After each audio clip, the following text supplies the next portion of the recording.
ನಮಃ ಹರಿ ಓಂ ಪ್ರಾಣಾದೈರೀಶಿತಾರಂ ಪರಮಸುಖನಿಧಿಂ ಸರ್ವದೋಷವ್ಯಪೇತಂ ಸರ್ವಾಂತಸ್ಥಂ ಸುಪೂರ್ಣಂ ಪ್ರಕೃತಿಪತಿಮಜಂ ಸರ್ವಬಾಹ್ಯಂ ಸುನಿತ್ಯಂ ಸರ್ವಜ್ಞಂ ಸರ್ವಶಕ್ತಿಂ ಸುರಮುನಿಮನುಜಾದ್ಯೈ ಸದಾ ಸೇವ್ಯಮಾನಂ ವಿಷ್ಣುಂ ವಂದೇ ಸದಾಹಂ ಸಕಲ ಜಗದನಾದ್ಯಂತಮಾನಂದದಂ ತಂ. ಮಂತ್ರದಲ್ಲಿ ಅಶನಾಯಾಂ ಮೃತ್ಯುಹು ಅಂತ ಇದೆ ಮಂತ್ರದಲ್ಲಿ. ಅದಕ್ಕೆ ಶ್ರೀಮದಾಚಾರ್ಯರು ವ್ಯಾಖ್ಯಾನವನ್ನು ಮಾಡ್ತಾರೆ. 73ನೇ ಪುಟದ ಮೇಲ್ಗಡೆಗೆ ಬಿಂದುಲೋಪೇನ ಅಶನಾಯಾಹಿ ಮೃತ್ಯು ಇತ್ಯರ್ಥ ಅಂತಂದಾರೆ. ಇದು ಹಿಂದೆ ಬಂದಿದೆ ಒಂದು ಮಂತ್ರದಲ್ಲಿ, ಅಶನಾಯಾಹಿ ಮೃತ್ಯು ಅಂತ ಬಂದಿದೆ. ಪರಮಾತ್ಮನಿಗೆ ಅಶನಾಯ ಎಂದು ಕರೆಯುತ್ತಾರೆ. ಪರಮಾತ್ಮನಿಗೆ ಯಾಕೆ ಅಶನಾಯ ಎಂದು ಕರೆಯುವುದು ಅಂತಂದರೆ, ಅಶನ ಅಂದರೆ ಈ ಜಗತ್ತು, ಈ ಜಗತ್ತನ್ನು ತನ್ನ ಇಚ್ಛೆಗೆ ಬಂದಂತೆ ನಡೆಸುತ್ತಾನಾದ್ದರಿಂದ ದೇವರಿಗೆ ಅಶನಾಯ ಅಂತನ್ನುವ ಹೆಸರು ಇದೆ ಅಂತ ಶ್ರೀಮದಾಚಾರ್ಯರು ಬ್ರಹ್ಮಪುರಾಣದ ವಾಕ್ಯವನ್ನು ಕೊಟ್ಟು ಹೇಳಿದರು. ಸರಿ, ಈಗೇನು ಪ್ರಸಂಗ ಬಂತು ಅಂದರೆ, ಈಗ ಮತ್ತೊಮ್ಮೆ ಅಶನಾಯ ಬಂದಿದೆ. ಒಂದು ಬಾರಿ ವ್ಯಾಖ್ಯಾನ ಮಾಡಿದ್ದೀರಲ್ಲ, ಮತ್ತೇನಿದು ಅಶನಾಯ ಎಂಬುದು ವ್ಯಾಖ್ಯಾನ ಮಾಡೋದು ಅಂದರೆ, ಇಲ್ಲಿ ಅದನ್ನು ವ್ಯಾಖ್ಯಾನ ಮಾಡಲಿಕ್ಕತ್ತಿಲ್ಲ ಆಚಾರ್ಯರು. ಅಶನಾಯಾಮ್ ಅಂತ ತಿಳಿದುಕೊಂಡು ಒಂದು ಬಿಂದು ಅಧಿಕ ಬಂದಿದೆ. ಅಶನಾಯಾಮ್ ಅಂತನ್ನುವಂತಹ ಒಂದು ಅನುಸ್ವಾರ ಇದೆ, ಅದು ಹೆಚ್ಚು ಬಂದಿದೆ. ನೋಡಿದರೆ ದ್ವಿತೀಯ ವಿಭಕ್ತಿಯಲ್ಲಿ ಶಬ್ದ ಇದ್ದಂತೆ ಕಾಣಿಸ್ತದೆ. ಯಾಕಂದ್ರೆ ಈ ಉದಾಹರಣೆಗೆ ರಮಾಂ, ರಾಮಂ, ಜ್ಞಾನಂ ಹೀಗಂದಾಗ ಆ ಪದಗಳು ದ್ವಿತೀಯ ವಿಭಕ್ತಿಯಲ್ಲಿ ಇದ್ದಂತೆ. ಆ ದ್ವಿತೀಯ ವಿಭಕ್ತಿಯಲ್ಲಿ ಇದ್ದರೆ ಅದಕ್ಕೆ ಅರ್ಥ ಬೇರೆ ಆಗ್ತದೆ. ಹಾಗಾದ್ರೆ ಅಶನಾಯಾಂ ಮೃತ್ಯುಹು ಅಂದರೆ ಅಶನೆಯನ್ನು ಮೃತ್ಯುವು ಏನು ಹಿಂಗಂದರೆ ಒಂದಕ್ಕೊಂದು ವಾಕ್ಯ ಹೊಂದಂಗಿಲ್ಲ. ಅದಕ್ಕೋಸ್ಕರ ಏನು ಮಾಡಿದರು ಅಂದರೆ ಆ ಬಿಂದುವನ್ನು ಲೋಪ ಮಾಡಬೇಕು ಅಂತ ಹೇಳ್ತಾರೆ. ಬಿಂದು ಲೋಪೇನ ಆ ಅನುಸ್ವಾರವನ್ನು, ಅಶನಾಯಾಮ್ ಅನ್ನುವಲ್ಲಿನ ಯಾಮ್ ಮುಂದಿನ ಅನುಸ್ವಾರವನ್ನು, ಬಿಂದುವನ್ನು ಲೋಪ ಮಾಡಿದರೆ ಏನಾಗ್ತದೆ, ಅಶನಾಯಾಹಿ ಮೃತ್ಯುಹು ಅಂತೆ ಉಳಿತದೆ. ಹೌದು, ಈ ಲೋಪ ಮಾಡಿದರೆ ಅಂತಂತೀರಿ, ಯಾಕೆ ಲೋಪ ಮಾಡಬೇಕು ಅಂದ್ರೆ, ಹಿಂದಿನ ಮಂತ್ರದಲ್ಲಿ ಅಶನಾಯಾಹಿ ಮೃತ್ಯುಹು ಅಂತೇ ಬಂದಿದೆ. ಆಮೇಲೆ ಅದೇ ಪ್ರಕರಣದಲ್ಲಿ ಬಂದಿರುವಂತಹ ಈ ಮಾತು ಇಲ್ಲೂ ಕೂಡ ಅಶನಾಯಾಹಿ ಮೃತ್ಯುಹು ಅಂತ ಇರಬೇಕೆ ಹೊರತಾಗಿ ರೂಪಾಂತರ ಬರೋದಿಲ್ಲ. ಅದರಿಂದ ಬಿಂದು ಲೋಪವನ್ನು ಮಾಡ್ರಿ ಅಂತ. ಬಿಂದು ಲೋಪವನ್ನೇನೋ ಮಾಡ್ತೀವಿ ಬೇಡ ಅಂದಿಲ್ಲ, ನೀವು ಹೇಳಿದ್ದೀರಿ ಅಂತ.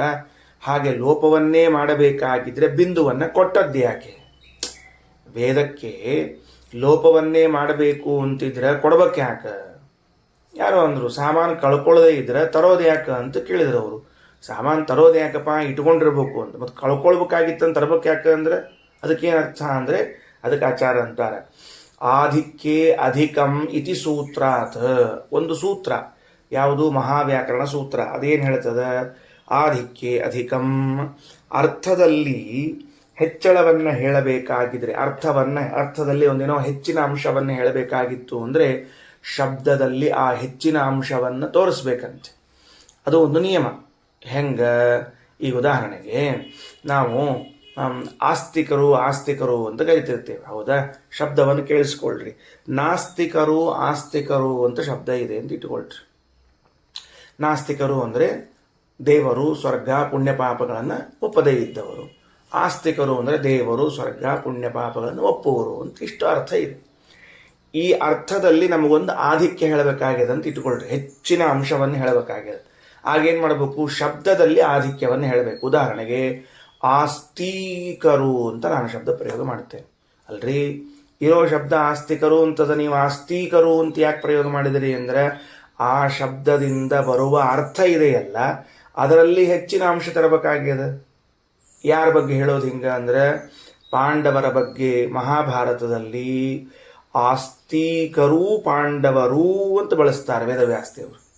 ಅಲ್ಲಿ ದೀರ್ಘ ಯಾಕೆ ಬಳಸಿದ್ರು ವೇದವ್ಯಾಸ ದೇವರು ಅಂದರೆ ನಮ್ಮಂತೆ ಸಾಮಾನ್ಯ ಆಸ್ತಿಕರಲ್ಲ ಅವರು, ಪರಮಭಕ್ತರು, ಪರಮವಿಶ್ವಾಸಿಗಳು, ದೇವರಲ್ಲಿ, ಶಾಸ್ತ್ರದಲ್ಲಿ, ಎಲ್ಲದರಲ್ಲಿ ಆ ಪರಮತ್ವ ಅಂತ ಅನ್ನೋದನ್ನು ತಿಳಿಸ್ಲಿಕ್ಕೆ ಆಸ್ತಿಕ ಅಂತ ದೀರ್ಘವನ್ನು ಹೇಳಬೇಕಾಯಿತು ಅಂತ. ಮನ್ವಾದಿ ಕೇಚಿತ್ ಬ್ರುವತೆ ಹ್ಯಾಸ್ತೀಕಾದಿ ತಥಾಪರೆ ತಥೋಪರಿಚರಾದ್ಯನ್ನೇ ಭಾರತಂ ಸಂಪ್ರಚಕ್ಷತೆ ಅಂತ ಒಂದು ಶ್ಲೋಕದಲ್ಲಿ ಆಸ್ತಿಕರು ಅಂತ ದೀರ್ಘ ಹೇಳುತ್ತಾ. ಆ ದೀರ್ಘದ ಅರ್ಥ ಏನು ಅಂದರೆ ಪಾಂಡವರಲ್ಲಿರುವಂತಹ ಆಸ್ತಿಕತೆಯು ಅತ್ಯಧಿಕವಾದ ಆಸ್ತಿಕತೆ, ನಮ್ಮಂತೆ ಮೂಡು ಬಂದಾಗ ಬರುವ ಆಸ್ತಿಕತೆ ಅಲ್ಲ ಅಂತ ತಿಳಿಸಿಕೊಟ್ರು. ಹಾಗೆ ಅಶನಾಯಾಮಿ ಮೃತ್ಯು ಅಂತನ್ನುವಾಗ ಅಶನಾಯಾಹಿ ಮೃತ್ಯು ಅಂತಿರಬೇಕಾಗಿತ್ತು. ಯಾಕೆ ಅದಕ್ಕೆ ಬಿಂದು ಆದಿಕ್ಕೆ ಯಾಕೆ ಬಂತು ಅಂತಂದರೆ ಕಾರಣವನ್ನು ಹೇಳ್ತಾರೆ ಶ್ರೀಮದಾಚಾರ್ಯರು. ಸರ್ವ ಅಶನ ನೇನ ಇತ್ಯರ್ಥೇ ಬಿಂದು ಅಂತ ಬರೆದಿದ್ದಾರೆ. ಸೂತ್ರ ಮತ್ತು ವಾಕ್ಯವನ್ನು ಹಿಂದು ಮುಂದಾಗಿ ಹೇಳಿದ್ದೀನಿ ನಾನು ಸೌಕರ್ಯಕ್ಕಾಗಿ, ಬೇರೆ ಏನಿಲ್ಲ. ಸರ್ವ ಅಶನನೇನ ಇತ್ಯರ್ಥೇ. ಅಶನಾಯಾಮ ಶಬ್ದಕ್ಕೆ ಅರ್ಥ ಏನು ಹೇಳಿದ್ದೆ? ಅಶನಂ ಅಂದರೆ ಜಗತ್ತು, ಅಶನಂ ಅಂದರೆ ಜಗತ್ತು, ಅಶನಾಯ ಅಂದರೆ ಆ ಜಗತ್ತನ್ನು ತನ್ನ ಇಚ್ಛೆಗೆ ಬಂದಂತೆ ನಡೆಸ್ತಾನ ಅಂತ. ಹಾಗಾದರೆ ಹಿಂದಿನ ಮಂತ್ರದಲ್ಲಿ ಅಷ್ಟು ಹೇಳಿದ ಉಪನಿಷತ್ತು ಮುಂದಿನ ಮಂತ್ರದಲ್ಲಿ ಅಶನಾಯಾಮ್ ಹಿ ಮೃತ್ಯು ಅನ್ಲಿಕತ್ತದ. ಹೀ ಇಲ್ಲ ಅಶನಾಯಾಮ್ ಮೃತ್ಯು ಅನ್ಲಿಕತ್ತದ. ಯಾಕ ಅಂತಂದ್ರೆ ಯಾವುದೋ ಒಂದು ಭಾಗದ ಜಗತ್ತನ್ನು ನಡೆಸ್ತಾನ ಅಂತ ತಿಳ್ಕೊಳ್ಬಾರ್ದು. ಜಗನ್ನೇತಾರ ಹೌದು, ಜಗನ್ನೇತಾರ ಅಂದರೆ ಯಾವುದೋ ಜಗತ್ತಿನಲ್ಲಿ ಒಂದು ಭೂಭಾಗ, ಈ ಭಾಗಕ್ಕೆ ನೇತಾರನಾದರೂ ಜಗನ್ನೇತಾರ ಅಂತ ಕರೆಸ್ಕೊತಾನೆ. ಒಂದು 50 ಮಂದಿಗೆ ನಾಯಕನಾದರೂ ಲೀಡರ್ ಅಂತ ಕರೆಸ್ಕೊತಾನೆ. ಎಲ್ಲರಿಗೂ ನಾಯಕನಾಗಿದ್ದಾಗ ಕರೆಸಿಕೊಳ್ಳುವ ನಾಯಕತ್ವವು ಬೆರಳೆಣಿಕೆಯ ಜನರಿಗೆ ನಾಯಕನಾಗಿರುವಾಗ ಕರೆಸಿಕೊಳ್ಳುವ ನಾಯಕತ್ವಕ್ಕೂ ವ್ಯತ್ಯಾಸ ಅದ. ಹಾಗಾದರೆ ಮೊದಲು ಉಪನಿಷತ್ತು ಪರಮಾತ್ಮನನ್ನು ನಾಯಕ ಅಂತ ಪರಿಚಯ ಮಾಡಿಸ್ತು. ನಾಯಕ ಅಂತ ಪರಿಚಯ ಮಾಡಿಸಿದಾಗ ಬರಬಹುದಾದ ಸಂಶಯವೇನು?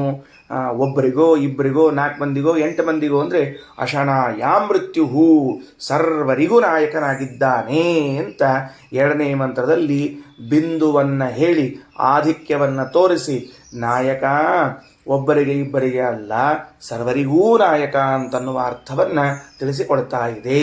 ಇದು ಉಪನಿಷತ್ತು ತನ್ನಲ್ಲೇ ತಾನು ಮಾಡಿಕೊಂಡ ಒಂದು ಭಾಷೆಯ ವ್ಯವಸ್ಥೆ. ಬಿಂದುಲೋಪೇನ ಅಶನಾಯ ಮೃತ್ಯು ಇತ್ಯರ್ಥ. ಬಿಂದುವನ್ನು ಲೋಪ ಮಾಡ್ರಿ, ಅಶನಾಯಾಹಿ ಮೃತ್ಯು ಅಂತ ತಿಳ್ಕೊಂಡೇ ಹಿಂದಿನ ಮಂತ್ರದಲ್ಲಿ ಬಂದದ. ಆ ಬಿಂದು ಲೋಪ ಮಾಡೋದಕ್ಕೂ ಇಡೋದಕ್ಕೂ ಅರ್ಥ ಏನು ಅಂತ ಕೇಳಿದ್ರೆ ಸರ್ವ ಅಶನನೇನ ಇತ್ಯರ್ಥೇ ಬಿಂದು. ಎಲ್ಲರಿಗೂ ನಿಯಾಮಕನಾಗಿದ್ದಾನೆ ಅಂತ ಅನ್ನೋದ್ರಿಂದಲೇ ಬಿಂದು ಅಂತ ಕರೀತಾರೆ. ಆದಿಕ್ಕೆ ಅಧಿಕ ಮಿತಿ ಸೂತ್ರಾತ್. ಸೂತ್ರ ಇದು ಯಾವ ಸೂತ್ರ? ಮಹಾವ್ಯಾಕರಣ ಸೂತ್ರವೇ ಹೊರತಾಗಿ ಪಾಣಿನಿಯ ಸೂತ್ರ ಅಂತ ಭಾವಿಸಬಾರದು. ಸರಿ. ಇನ್ನು ಸಂವತ್ಸರ ಅಂತ ಒಂದು ಬ್ರಹ್ಮದೇವರಿಗೆ ಹೆಸರು ಬಂದದ್ದು ನೋಡ್ರಿ. ಯಾಕೆ? ಈ ಮೊದಲು ಬ್ರಹ್ಮದೇವರಿಗೆ ಸಂವತ್ಸರ ಎನ್ನುವ ಹೆಸರು ಇದ್ದಿದ್ದಿಲ್ಲ, ರೂಪವೂ ಇದ್ದಿದ್ದಿಲ್ಲ. ಈಗ ಆ ರೂಪ ಸಂವತ್ಸರ ಎಂಬ ರೂಪ ಹೆಸರು ಎರಡೂ ಬಂತು ಅಂತಂದ್ರಿ. ಅಷ್ಟ ಹೇಳಿದ್ರೆ ನಾವು ಸುಮ್ಮನೆ ಗೋಣ ಹಾಕಿಬಿಡ್ತಿದ್ವೋ ಏನೋ. ನೀವೇನು ಮಾಡಿದ್ರಿ? 12 ತಿಂಗಳುಗಳ ಕಾಲ ಹೊಟ್ಟೆಯಲ್ಲಿ ಇದ್ದು ಬಂದದ್ದು ಅಂತ ಹೇಳಿದ್ದೀರಿ. ನಾನು ನಿನ್ನೆ ಹೇಳಿದದಕ್ಕೆ ಏನಂತ ಹೇಳಿದೆ? ಕೆಲವರು 9 ತಿಂಗಳು, ಕೆಲವರು 5. ಅದೇ 5 ಅಂದರೆ ಸ್ಪೀಡ್ ಪೋಸ್ಟು ಅಂತ ಒಬ್ರು ಹೇಳಿದ್ರು ನಿನ್ನೆ. 5 ತಿಂಗಳಿಗೆ ಬರೋರು, 7 ತಿಂಗಳಿಗೆ ಬರೋರು, ಕೊನೆಗೆ 10 ತಿಂಗಳಿಗೆ ಬರೋರು ರಿಜಿಸ್ಟರ್ ಪೋಸ್ಟು ಅಂತ ಅರ್ಥ. ಈ 12 ತಿಂಗಳಿಗೆ ಬರೋರಿಗೆ ಏನು ಹೇಳಬೇಕು? ಅದು ವತ್ಸರ ಬೇಡ. ನಾವೇನು 12 ತಿಂಗಳಿಲ್ಲದೆ ಇದ್ದರೂ 10 ತಿಂಗಳಂತರೂ ಹೊಟ್ಟೆ ಆಗಿರ್ತೀವಿ ತಾಯಿ ಹೊಟ್ಟೆಯೊಳಗೆ. ಹಂಗಾರೆ ನಮಗೂ ಸಂವತ್ಸರ ಅಂತ ಕರೀರಿ. ಮತ್ತೆ ಹಂಗಿದ್ರೆ ಏನು ತಪ್ಪಾಯ್ತು? 12 ಏನೋ 10 ಏನ್ರಿ, ಭಾಳ ವ್ಯತ್ಯಾಸ ಇಲ್ಲ. 6, 12 ಭಾಳ ವ್ಯತ್ಯಾಸ ಅದ. 10, 12ಕ್ಕೆ ಭಾಳ ವ್ಯತ್ಯಾಸ ಇಲ್ಲ. ನಮಗೂ ಸಂವತ್ಸರ ಅಂತ ಕರೀರಿ ಅಂದರೆ ನಿಮಗೆ ಸಂವತ್ಸರ ಅಂತ ಕರೀಲಿಕ್ಕೆ ಬರಂಗಿಲ್ಲ. ಅಪ್ಪಿ ತಪ್ಪಿ ನೀವು 1 ವರ್ಷ ಹೊಟ್ಟೆ ಆಗಿದ್ರು ನಿಮಗೆ ಸಂವತ್ಸರ ಅಂತ ಕರೀಲಿಕ್ಕೆ ಬರುವುದಿಲ್ಲ. ಯಾಕಂದ್ರೆ ಸಂವತ್ಸರ ಎನ್ನುವಂತಹ ಶಬ್ದ ಇದು ರೂಢ ಶಬ್ದ ಅಲ್ಲ, ಯೌಗಿಕವಾದ ಶಬ್ದ ಇದು. ಒಂದು ಹೆಂಗೆ ಮಾಡ್ಯಾರ? 12 ತಿಂಗಳ ಕಾಲ ಇದ್ದದ್ರಿಂದ ಸಂವತ್ಸರ ಅಂತ ಒಂದು ಅರ್ಥ ಬರೆದು ಬಿಟ್ಟಾರ. ಏನಂತ? ತಮೇತಾವಂತಂ ಕಾಲಂ ಅಭಿಭಃ ಯಾವಾನ್ ಸಂವತ್ಸರ. ಒಂದು ವರ್ಷದಲ್ಲಿ ಎಷ್ಟು ತಿಂಗಳುಗಳಿರುತ್ತೋ ಅಷ್ಟು ಕಾಲಗಳವರೆಗೆ ಗರ್ಭದಲ್ಲಿ ಇದ್ದದ್ದಕ್ಕೆ ಇವನಿಗೆ ಸಂವತ್ಸರ ಅಂತ ಒಂದು ಅರ್ಥವನ್ನು ಕರೆದ್ರೆ, ಶ್ರೀಮದಾಚಾರ್ಯರು ಅಂತಾರೆ ಇದನ್ನು ಕೇವಲ ರೂಢ ಮಾಡಬೇಡ್ರಿ, ಯೋಗ ಶಬ್ದ. ಏನು ಯೋಗ ಶಬ್ದ? ಸಂ ಪ್ಲಸ್ ವತ್ಸರ ಅಂತ ಬಿಡಿಸ್ರಿ. ಸಂ ಪ್ಲಸ್ ವತ್ಸ ಪ್ಲಸ್ ರ. ಬರ್ಕೊಡ್ರಿ ನೋಡಂತ ಹೆಂಗೆ ಬರ್ಕೋತೀರಿ? ಪೇಪರ್ ಪೆನ್ ಒಂಚೂರು ಉಪಯೋಗಿಸ್ರಿ ನೋಡಂತ ಹೆಂಗೆ ಉಪಯೋಗಿಸ್ತೀರಿ? ಸಂ ಪ್ಲಸ್ ವತ್ಸ ಪ್ಲಸ್ ರ. ಸಂ ಚೆನ್ನಾಗಿ. ವಾಕ್ಯ ನೋಡ್ರಿ. ಸಮ್ಯಕ್ ಆತ್ಮನಃ ತನ್ನ, ವತ್ಸಭೂತಾನ್ ದೇವಾದೀನ್ ಮಕ್ಕಳಾಗಿರುವ ದೇವತೆಗಳನ್ನು, ರಮಯತಿ ಇತಿ ಸಂವತ್ಸರ ಸಂತೋಷದಿಂದ ಇಟ್ಟಿರುತ್ತಾರಾದ್ದರಿಂದ ಬ್ರಹ್ಮದೇವರಿಗೆ ಸಂವತ್ಸರ ಎಂದು ಕರೆಯುತ್ತಾರೆ. ಸಂ ಪ್ಲಸ್ ವತ್ಸ ಪ್ಲಸ್ ರ. ಸಂ ಅಂದ್ರೆ ಚೆನ್ನಾಗಿ, ವತ್ಸ ಅಂದ್ರೆ ಮಕ್ಕಳು, ರ ಅಂದ್ರೆ ಸಂತೋಷ. ತನ್ನ ಮಕ್ಕಳಾದ ದೇವತೆಗಳನ್ನು ಚಂದ ಸಂತೋಷದಿಂದ ಇಟ್ಟಿರ್ತಾರೆ. ಚಂದ ಅಂದ್ರೆ ಆ ಸಂತೋಷದಲ್ಲಿ ಸಮ್ಯಕ್ತ್ವ. ಏನೋ ಬಿಟ್ಟು ಬೇಸರಿಕಿಲ್ಲೇ ಸಂತೋಷ ಪಡಿಸ್ಯಾರ, ಇನ್ನೇನು ಮಾಡಪ್ಪ ಮಾರಾಯ, ಮಕ್ಕಳನ್ನ ಹರ್ಕೊಂಡ್ಬಿಟ್ಟಿವಿ, ಬೇರೆ ದಾರಿ ಇಲ್ಲ, ಅದಕ್ಕೆ ಅವ್ರನ್ನ ಸಂತೋಷ ಪಡಿಸ್ಬೇಕು, ಹೀಗೆಲ್ಲ ಇಲ್ಲ. ಹಂಗೆ ಯಾವ ಉದ್ದೇಶ ಇಲ್ಲ. ಚೆಂದಾಗಿ ತನ್ನ ಮಕ್ಕಳಾದ ದೇವತೆಗಳನ್ನು ಸಂತೋಷದಿಂದ ಇಟ್ಟಿರ್ತಾರೆ. ಅದಕ್ಕೆ ಎಲ್ಲೇ ಪುರಾಣವನ್ನು ನೀವು ಓದ್ತಿರುವಾಗಲೂ ಕೂಡ ದೇವತೆಗಳು ತಮ್ಮ ಸಮಸ್ಯೆ ಬಂದ ಕೂಡಲೇ ಓಡ್ಕೊಂಡು ಬರೋದು ಬ್ರಹ್ಮದೇವ್ರ ಕಡೆಗೆ ಮೊದಲು. ಅಪ್ಪ ಅಂತ ಓಡ್ಕೋತ ಬರ್ತಾವೆ. ಓಡ್ಕೋತ ಬಂದರು ಅಂತಂದ್ರೆ ಬ್ರಹ್ಮದೇವರು ಸಾಲ್ವ್ ಮಾಡಿ ಕಳಿಸ್ತಾರೆ. ಅಲ್ಲರೋ ಇಷ್ಟು ದೊಡ್ಡವರಾಗಿರಿ, ನಿಮ್ಮ ಕಾಲ ಮೇಲೆ ನೀವು ನಿಂತ್ಕೊಂಡಿರಿ ಅಂತ ಹೇಳಿ ಲಗ್ನ ಮಾಡಿ ನಿಮಗೆ ಮನೆ ಮಾಡಿ ಕೊಟ್ಟಿರಿ, ಮತ್ತೇನು ಬರ್ತೀರಿ ನೀವು ಅಂತ ನಮ್ಮ ಅಪ್ಪಂದ್ರೆ ಕೇಳಂಗಿಲ್ಲ. ಅವರು ಎಲ್ಲ ಮಾಡಿ ಕೊಟ್ಟರು ಮತ್ತೆ ಬಂದು ಇಲ್ಲೇ ಬಿದ್ದಿರ್ತಾವ ಅಂತ ಹಿಂಗೆ ಪ್ರೀತಿಯಿಂದ ಕರಿತಿರ್ತಾರೆ ನೋಡ್ರಿ. ಹಂಗೇನಿಲ್ಲ ಅವು. ಅಂದ್ರೆ ನಿಮ್ಮ ಕಾಲ ಮೇಲೆ ನೀವು ನಿಂತ್ಕೊಂಡು ನಿಮ್ಮ ಪದವಿಯನ್ನು ಹೊಂದಿ ನೀವು ಎಲ್ಲ ಮಾಡಿದ್ರು ಮತ್ತೆ ಯಾಕೆ ಬರ್ತೀರಿ ಅಂತ ಅನ್ನದೇನೆ ಸಮ್ಯಕ್ ವತ್ಸಭೂತಾನ್ ದೇವಾದೀನ್ ರಮಯತಿ ಇತಿ ಸಂವತ್ಸರ. ತನ್ನ ಮಕ್ಕಳಾದ ದೇವತೆಗಳನ್ನು ಚೆಂದಾಗಿ ಪರಿಪಾಲನೆ ಮಾಡ್ತಾರಾದ್ದರಿಂದಾಗಿ ಬ್ರಹ್ಮದೇವರಿಗೆ ಸಂವತ್ಸರ ಎಂದು ಹೆಸರು. ಹೀಗಾಗಿ ನಾವು ಒಂದು ವರ್ಷ ತಾಯಿ ಗರ್ಭದಾಗ ಕೂತರೂ ನಮ್ಮನ್ನು ಯಾರೂ ಸಂವತ್ಸರ ಅಂತ ಕರೆಯಂಗಿಲ್ಲ. ಬ್ರಹ್ಮದೇವರಿಗೆ ಎರಡು ಕಾರಣಕ್ಕಾಗಿ ಸಂವತ್ಸರ ಅಂತ ಹೆಸರು. ಒಂದು, 12 ತಿಂಗಳು ಒಂದು ವರ್ಷದಲ್ಲಿ 12 ಮಾಸಗಳು ಹೋದಾಗ ಸಂವತ್ಸರ ಅಂತ ಕರೀತದೆ. ಅಷ್ಟು ಕಾಲ ರಮಾದೇವಿಯ ಗರ್ಭದಲ್ಲಿ ಇದ್ದರು, ಅದರಿಂದ ಸಂವತ್ಸರ. ಎರಡನೆಯದಾಗಿ ಸಂ ಪ್ಲಸ್ ವತ್ಸ ಪ್ಲಸ್ ರ. ವತ್ಸ ಅಂದರೆ ಮಕ್ಕಳು. ಸಾಮಾನ್ಯವಾಗಿ ಸಂಸ್ಕೃತದಲ್ಲಿ ಮಗುವಿಗೆ ಹೇ ವತ್ಸ ಅಂತ ಕರೀತಿರುತ್ತಾರೆ. ಆ ವತ್ಸ ಅಂದ್ರೆ ಮಕ್ಕಳು. ಯಾರವರು? ವತ್ಸಭೂತಾನ್ ದೇವಾದೀನ್, ತನ್ನ ಮಕ್ಕಳೆನಿಸಿಕೊಂಡಿರುವಂತಹ ದೇವತೆ ಮೊದಲಾದವರನ್ನು ರಮಯತಿ ಅಂದರೆ ಸಂತೋಷಪಡಿಸುತ್ತಾರೆ ಅನ್ನೋದಕ್ಕಾಗಿ ಸಂವತ್ಸರ ಅಂತ ಕರಿಬೇಕು. ಸರಿ, ಇನ್ನು ಭಾವತತ್ವ ಅಂತ ಒಂದು ಗ್ರಂಥ. ಮುಂದಿನ ಮಾತು, ತಮ್ಮ ಜಾತಮಭಿವ್ಯಾದದಾತ್ ಸಭಾಣಮಕರೋತ್ ಶೈವವಾಗಭವತ್ ಅಂತ. ಅವರು ಬ್ರಹ್ಮದೇವರು ಹುಟ್ಟಿದ ಕೂಡಲೇ ಪರಮಾತ್ಮ ಅವರನ್ನು ತಿನ್ನಬೇಕು ಎಂದು ಬಾಯಿ ತೆರೆದ. ನೋಡ್ರಿ, ಇದೊಂದು ಅಂಶವನ್ನು ನಾವು ಸೂಕ್ಷ್ಮ ಗಮನಿಸಬೇಕು. ಸಾಮಾನ್ಯ ಸೃಷ್ಟಿಯಲ್ಲಿ ಇದನ್ನು ಹೇಳಿರೋದಿಲ್ಲ. ಭಗವಂತ ಸೃಷ್ಟಿ ಮಾಡ್ತಾ ಹೋದ, ಮುಂದೆ ಪ್ರಳಯವನ್ನು ಮಾಡ್ತಾನೆ ಅಂತ. ಆ ಸೃಷ್ಟಿ ಪ್ರಳಯಗಳ ಮಧ್ಯದಲ್ಲಿ ಕಾಲದ ಅಂತರ ಇದ್ದದ್ದರಿಂದ ಅದು ಏನು ಅಂತ ನಮಗೆ ತಲೆಗೆ ಬರುವುದಿಲ್ಲ. ಆ ವಿಷಯವನ್ನು ಬಾಯಿಬಿಟ್ಟು ಹೇಳ್ತದೆ ಬೃಹದಾರಣ್ಯಕ.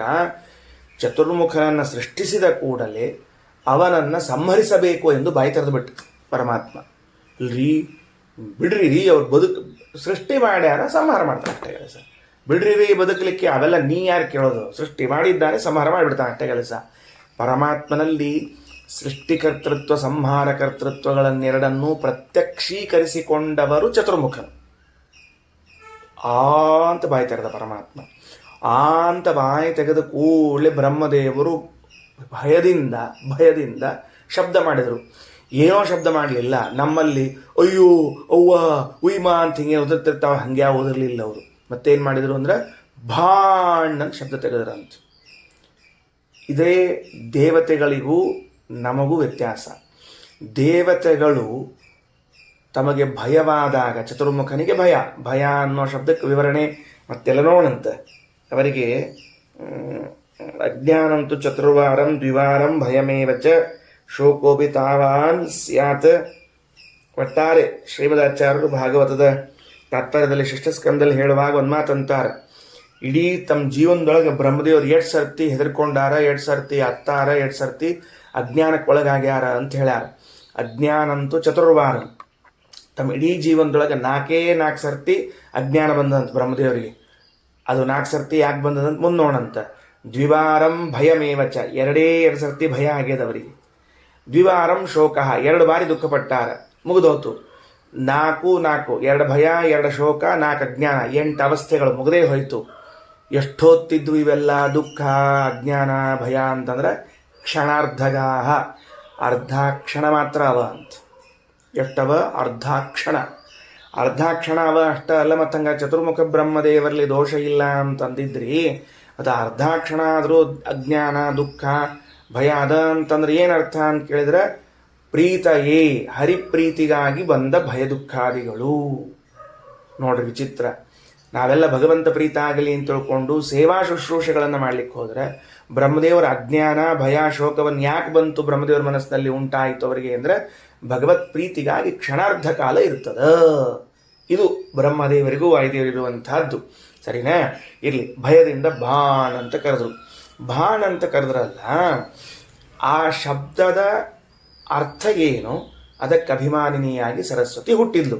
ಈ 2 ವಿಷಯವನ್ನು ಮುಂದೆ ತೆಗೆದುಕೊಳ್ತಾರೆ. ಬ್ರಹ್ಮಣೋ ಭಾಣಿತಿ ವಚೋ ನಿಸ್ಸೃತಂ ಭಯತೋ ಮುಖಾತ್. ತಿಳಿತಾ? ಬ್ರಹ್ಮಣ ಮುಖಾತ್, ಬ್ರಹ್ಮದೇವರ ಮುಖದಿಂದ ಭಯತಃ ಭಯ ಉಂಟಾದಾಗ ಭಾಣಿತಿ ವಚಃ ನಿಸ್ಸೃತಂ, ಭಾಣ್ ಎಂಬುವಂತಹ ಶಬ್ದ ಬಂತು. ತಸ್ಯಾಭಿಮಾನಿನಿ ದೇವಿ, ಅದಕ್ಕೆ ಅಭಿಮಾನಿಯಾದವಳು ದೇವಿ ಸರಸ್ವತಿ ದೇವಿ. ತದೈವೋತ್ತ ಚತುರ್ಮುಖಾತ್, ಆ ಚತುರ್ಮುಖನಿಂದ ಹಾಗೆಯೇ ಹುಟ್ಟಿಕೊಂಡು ಬಂದ್ಲು. ಅಲ್ಲಿಗೆ ನೋಡ್ರಿ, ದೇವತೆಗಳಿಗೆ ಒಬ್ಬರಿಗೆ ಅನೇಕ ರೂಪಗಳಿರ್ತದೆ. ಎಲ್ಲೋ ಒಂದು ರೂಪದ ಜನನವನ್ನು ಮಾತ್ರ ಹಿಂಗೆ ಹೇಳಿರ್ತಾರೆ. ನಾವು ಪುರಾಣಗಳಲ್ಲಿ ಕೇಳಿದ ಇನ್ನೊಂದು ರೂಪದ ಜನನಕ್ಕೂ ಇದಕ್ಕೂ ವಿರೋಧವನ್ನು ಚಿಂತಿಸಬಾರದು. ಯಾಕೆಂದರೆ ಅನೇಕ ರೂಪಗಳಿದ್ದರಿಂದ ಅನೇಕ ಬಾರಿ ಹುಟ್ಟುವ ಅವಕಾಶ ಉಂಟು ಅವರಿಗೆ, ದೇವತೆಗಳಿಗೆ. ನಮಗೆ ಒಂದೊಂದು ರೂಪ ಇರ್ತಾವಾದ್ದರಿಂದ, ಅವು ಅಪರೂಪ ಇರ್ತಾವಾದ್ದರಿಂದ ಒಂದೇ ಸರ್ತಿ ಹುಟ್ಟಬೇಕಷ್ಟ. ನಾವು 4 ಸಲ ಹುಟ್ಟಿವಿ ಆಚಾರ. ಒಮ್ಮೆ ಕೈಯಿಂದ ಹುಟ್ಟಿವಿ, ಒಮ್ಮೆ ಕಾಲಿಂದ ಹುಟ್ಟಿವಿ, ಒಮ್ಮೆ ತಲೆಯಿಂದ ಹುಟ್ಟಿವಿ ಅಂತ ತಲೆಗೆ ಹೋಗಬಾರ್ದು. ಇದು ಕೈ ಕಾಲು ತಲೆಗೆ ಹಟ್ಟಿಟ್ಕೊಂಡು ಸಾಕಾಗಿರ್ತದೆ ನಮಗೆ. ಅದಕ್ಕೆ ಅವರು ಅನೇಕ ರೂಪಗಳಿಂದ ಹುಡುತ್ತಿರ್ತಾರೆ. ಈಗ ಕಣ್ಣು ನಮಗೆ 2 ಇದ್ದಂಗೆ ಅವರಿಗೆ 2 ರೂಪ ಬರಬಹುದು. ನಮಗೆ ಹಲ್ಲುಗಳು ಅನೇಕ ಇದ್ದಂಗೆ ಅವರಿಗೆ ಅನೇಕ ರೂಪಗಳು ಬರಬಹುದು. ನೆನಪಿಟ್ಟುಕೊಳ್ರಿ. ನಮಗೆ ಹಲ್ಲು 32 ಅಂತ ಹೇಳ್ತಿರ್ತಾವೆ, ಎಣಿಸಿದ್ ನೋಡಿದ ಮೇಲೆ ಸ್ವಲ್ಪ ಹೆಚ್ಚು ಕಡಿಮೆ ಇರಬಹುದು. ಅನೇಕ, ಹಾಗಾಗಿ ಅನೇಕ ಹಲ್ಲುಗಳಿದ್ದಂತೆ ದೇವತೆಗಳಿಗೆ ಅನೇಕ ರೂಪಗಳಿರ್ತದೆ. ಆದ್ದರಿಂದ ನಾವು ಕೇಳಿದ ಒಂದು ರೂಪಕ್ಕೂ ಈ ರೂಪಕ್ಕೂ ಏನೋ ವ್ಯತ್ಯಾಸ ಬಂತಲ್ಲ ಅಂತ ಅನ್ನಕೊಳ್ಳದೆ ಇನ್ನೊಂದು ರೂಪ ಅಂತ ತಿಳ್ಕೊಳ್ಬೇಕು. ಯಾಕೆ ಹೇಳಿದೆ ಅಂದರೆ, ಸರಸ್ವತೀ ದೇವಿಯು ಕೃತಿ ಹಾಗೂ ಪ್ರದ್ಯುಮ್ನಲ್ಲಿಯೂ ಒಂದು ಬಾರಿ ಜನಿಸಿದ್ದಾರೆ. ಕೃತಿ ಮತ್ತು ಲಕ್ಷ್ಮೀ ರೂಪ, ಪ್ರದ್ಯುಮ್ನ ಪರಮಾತ್ಮ ರೂಪ, ಅವರಲ್ಲಿ ಒಂದ್ಸರಿ ಜನಿಸಿದ್ದಾರೆ. ಈಗ ಇಲ್ಲಿ ಬ್ರಹ್ಮದೇವರು ಭಾಣ್ ಅಂತ ಶಬ್ದ ಮಾಡಿದಾಗ ಶಬ್ದಾಭಿಮಾನಿಯಾಗಿ ಟಕ್ಕಂತ ಒಂದು ರೂಪದಿಂದ ಹೊರಗೆ ಕಾಣಿಸಿಕೊಂಡಿದ್ದಾರೆ. ವಾಗೀಶ್ವರಿ ಇತಿ ತಾಮಾಹುವು ವಾಚಂ ಚಾಪಿ ಸರಸ್ವತಿ. ಮವಳಿಗೆ ವಾಗೀಶ್ವರಿ ಅಂತ ಕರೀತಾರೆ, ವಾಕ್ ಅಂತ ಕರೀತಾರೆ, ಸರಸ್ವತಿ ಅಂತ ಕರೀತಾರೆ. ಇತಿ ಭಾವತತ್ವೇ. ಇನ್ನ ಶೈವವಾಗಭವತ್ ಅಂತದ ಅಲ್ಲಿ ಉಪನಿಷತ್ನಲ್ಲಿ ಕೊನೆಗೆ ಶೈವವಾಗಭವತ ಅಂತ. ಶೈವವಾಗಭವತ ಅಂತಂದ್ರೆ ಅದೇ ಮಾತಾಯಿತು ಅಂತ ಅನಿಸ್ತದೆ. ಅದೇ ಮಾತಾಗಬೇಕಾಗಿಲ್ಲ.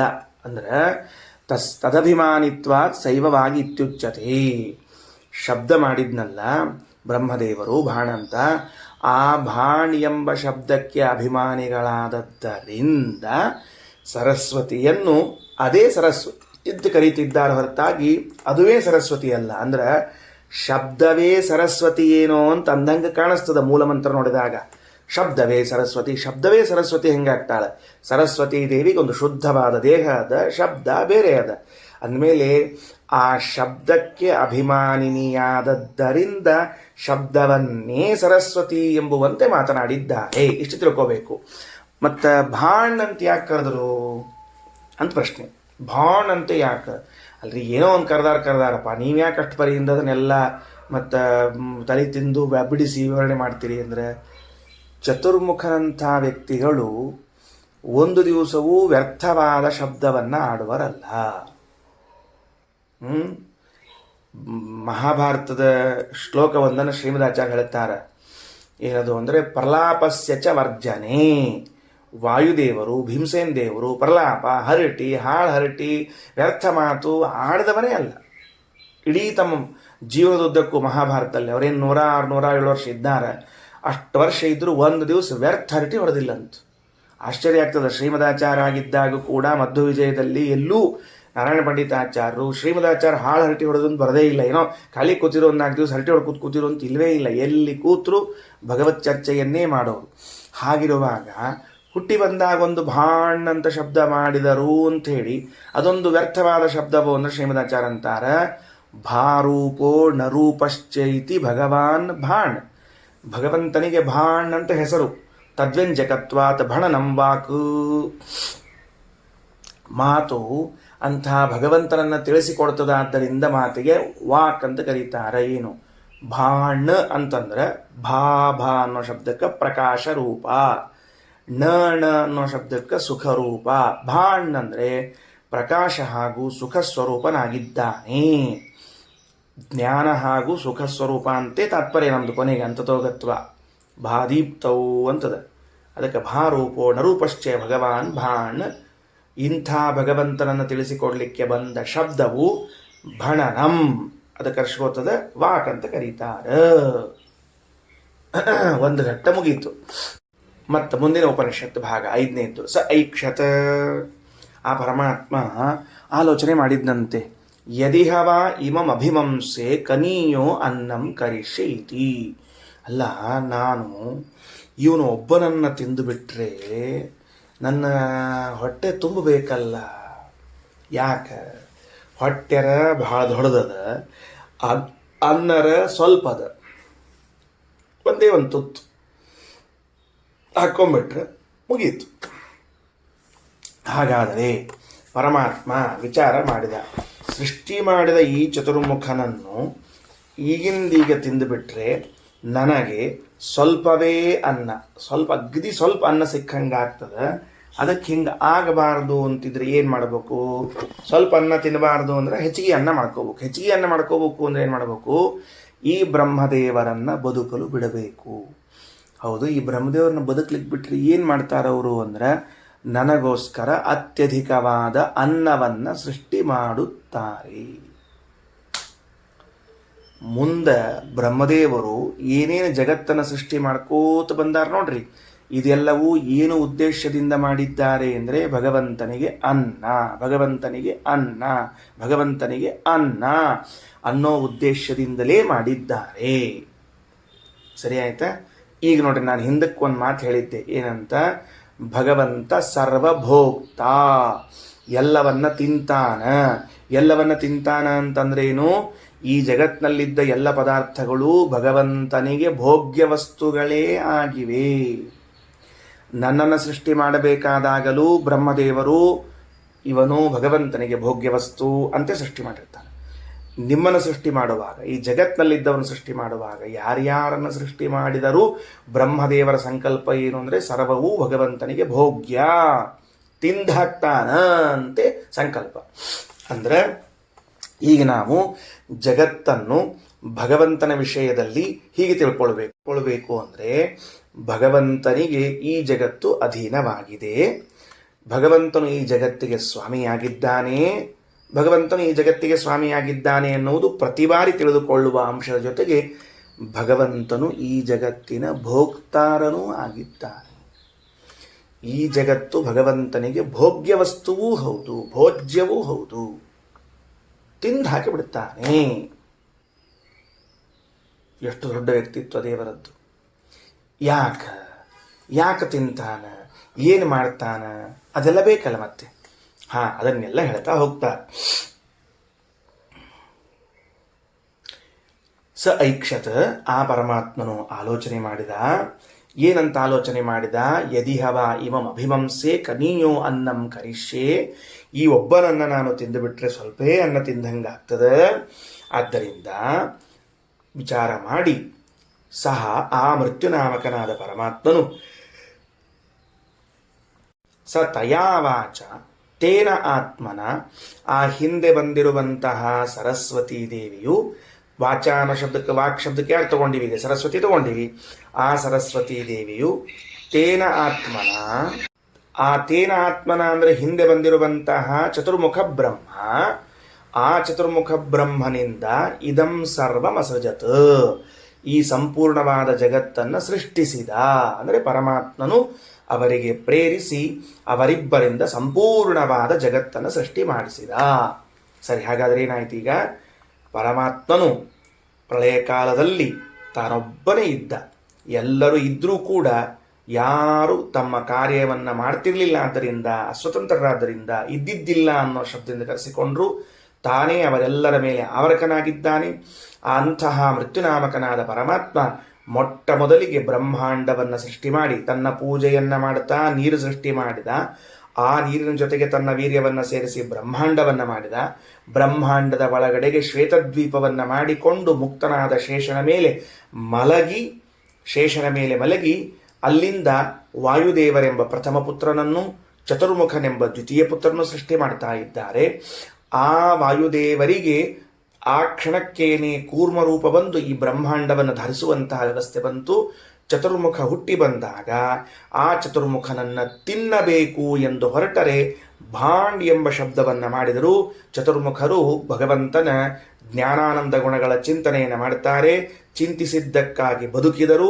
ಬದುಕಿದಾಗ ಭಗವಂತನಂತಾನೆ ನನಗೋಸ್ಕರ ಹೊಟ್ಟೆ ತುಂಬ ಅನ್ನವನ್ನು ಮಾಡಬೇಕು ಅಂತ ಹೇಳಿದಾಗ ಸರಸ್ವತಿಯನ್ನು, ಚತುರ್ಮುಖನನ್ನು ಸೃಷ್ಟಿಕರ್ಮದಲ್ಲಿ ನಿಯೋಜಿಸಿ ಬಿಡುತ್ತಾನೆ.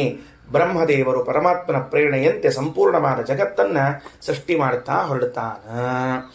ಏನೇನು ಸೃಷ್ಟಿ ಮಾಡ್ಯಾನ ಅಂದ್ರೆ ಮುಂದಿಂದು ಯದಿದಂ ಕಿಂಚ ಇದಂ ಸರ್ವಮಸೃಜತ ಮುಗೀತು. ಮುಂದೆ ಯದಿದಂ ಕಿಂಚ ರುಚಃ ಯಜುಂಷಿ, ಅದು ಹೆಂಗೆ ಬಿಡಿಸ್ಬೇಕು ನೋಡ್ರಿ. ಕಿಂಚರ್ಚೋ ಅಂತ ಆಗ್ಯದ, ಕೂಡಿಸಿ ಕೊಟ್ಟಿದ್ರೆ ಕಿಂಚರ್ಚೋ ಅಂತ ಕೊಟ್ಟಿರ್ತಾರ. ಯದಿದಂ ಕಿಂಚರ್ಚೋ ಬಿಡಿಸ್ಬೇಕದನ್ನ. ಯದಿದಂ ಕಿಂಚ ರುಚಃ, ರುಚಃ ಅಂದ್ರೆ ಋಗ್ವೇದ, ಯಜುಂಷಿ ಯಜುರ್ವೇದ, ಸಾಮಾನಿ ಸಾಮವೇದಗಳು, ಛಂದಾಂಸಿ ಗಾಯತ್ರಿ ಮೊದಲಾದ ಛಂದಸ್ಸುಗಳು, ಯಜ್ಞಾನ್ ಯಜ್ಞಗಳನ್ನು, ಪ್ರಜಾಹ ಪ್ರಜೆಗಳನ್ನು, ಪಶೂನ್ ಪಶುಗಳನ್ನು. ಇಷ್ಟು ಮುಗೀತು. ಶ್ರೀಮದಾಚಾರ್ಯ ಅಂತಾರೆ ಈಗ ಭಗವಂತನಿಗೆ ತಿನ್ನಲು ಬೇಕಾಗಿದೆ ಅಂತ ಸೃಷ್ಟಿ ಮಾಡಿದರೆ ವೇದವನ್ನು ಸೃಷ್ಟಿ ಮಾಡಿದರು. ಯಜುರ್ವೇದ ಋಗ್ವೇದ ಸೃಷ್ಟಿಯೇ ಆಗೋದಿಲ್ಲ. ವೇದಗಳ ಪೌರುಷೇಯ, ಅಪೌರುಷೇಯವಾದ ವೇದಗಳನ್ನು ಬ್ರಹ್ಮದೇವರು ಸರಸ್ವತಿ ಸೃಷ್ಟಿ ಮಾಡೋದೇನು? ಇಲ್ರಿ, ಸೃಷ್ಟಿ ಮಾಡ್ಯಾರ ಅಂದ್ರೆ ಅಭಿವ್ಯಕ್ತಿ ಮಾಡ್ಯಾರ. ಆಯ್ತು, ಅಭಿವ್ಯಕ್ತ ಮಾಡ್ಯಾರ. ತಿನ್ಲಿಕ್ಕೆ ಬರ್ತೇನೆ ವೇದಗಳನ್ನು? ಬರುವುದಿಲ್ಲ. ಆಮೇಲೆ ವೇದಗಳನ್ನು ಭಕ್ಷಣ ಮಾಡ್ಲಿಕ್ಕೆ ಬರಂಗಿಲ್ಲ, ವೇದಗಳನ್ನು ಸೃಷ್ಟಿಯೂ ಮಾಡ್ಲಿಕ್ಕೆ ಬರಂಗಿಲ್ಲ. ಬ್ರಹ್ಮದೇವರ ಮೂಲಕ ಪರಮಾತ್ಮ ಎಲ್ಲವನ್ನ ಸೃಷ್ಟಿಸಿದ ಅಂತ ಹೇಳಿದ ಮೇಲೆ ಈ ಮಾತುಗಳನ್ನು ಹೆಂಗೆ ಹೇಳಿದರು ಅಂದರೆ ಅಭಿಮಾನಿ ವ್ಯಪದೇಶವನ್ನು ಇಟ್ಕೊಳ್ಬೇಕು. ಕಿಂಚ ರುಚಃ, ಋಗ್ವೇದಾಭಿಮಾನಿಗಳನ್ನು ಸೃಷ್ಟಿ ಮಾಡಿದ್ದಾರೆ. ಎರಡು ಕಾರಣ. ಭಗವಂತನಿಗೆ ತಿನ್ನಲು ಬೇಕಾದ ಅನ್ನ ಅಭಿಮಾನಿ ದೇವತೆಗಳು, ವೇದಗಳ ಪ್ರವೃತ್ತಿಗೆ ಅಭಿಮಾನಿ ದೇವತೆಗಳು, ಎರಡಕ್ಕಾಗಿ ಮಾಡಿದರು. ಯಜುಂಷಿ ಯಜುರ್ವೇದಾಭಿಮಾನಿ ದೇವತೆಗಳನ್ನು ಸೃಷ್ಟಿ ಮಾಡಿದರು. ಸಾಮಾನಿ ಸಾಮವೇದಾಭಿಮಾನಿ ದೇವತೆಗಳನ್ನು ಸೃಷ್ಟಿ ಮಾಡಿದ್ದಾರೆ. ಛಂದಾಂಸಿ, ಛಂದಾಂಸಿ ಅಂದರೆ ಗಾಯತ್ರಿ ಮೊದಲಾದ ಛಂದಸ್ಸಿನ ಅಭಿಮಾನಿ ದೇವತೆಗಳನ್ನು ಸೃಷ್ಟಿ ಮಾಡಿದ್ದಾರೆ. ಎರಡೆರಡು ಕಾರಣ ಮರಿಬೇಡ್ರಿ. ಏನು ಎರಡೆರಡು ಕಾರಣ? ಅದು ಬೇಕಲ್ಲ, ಕಾರಣ ಬೇಕಲ್ಲ.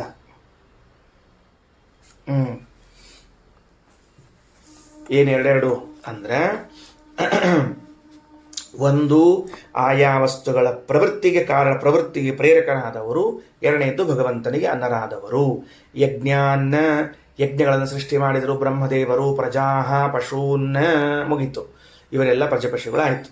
ಅಂದರೆ ಎಲ್ಲಿ ವೇದ ಅನ್ನುವ ಶಬ್ದ ಇದೆಯೋ, ಛಂದಸ್ಸು ಅನ್ನುವ ಶಬ್ದ ಇದೆಯೋ, ಅಲ್ಲಿ ಅದಕ್ಕೆ ಅಭಿಮಾನಿಗಳಾದ ದೇವತೆಗಳನ್ನು ತೆಗೆದುಕೊಳ್ಳ್ರಿ.